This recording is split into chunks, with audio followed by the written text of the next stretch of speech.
Ayos, no? At ibigay po natin yung mga pagpapalang nais makamta ng batang ito. Ano po, ibigay po natin yung mensahe sa panalangin na anuman yung blessing na matatanggap niya ay ibigay po natin sa panalangin. Sige po, tayo po manalangin. Dakilang Diyos na makapangyarihan sa lahat. Muli, O Diyos, pinupuri ka namin, Panginoon, sa hapong ito.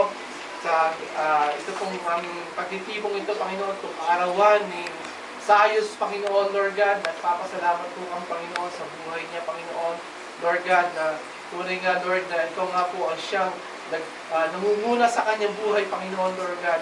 Lord, dinidiklara namin, Panginoon, mga pagpapahala sa buhay niya, Panginoon, Lord God.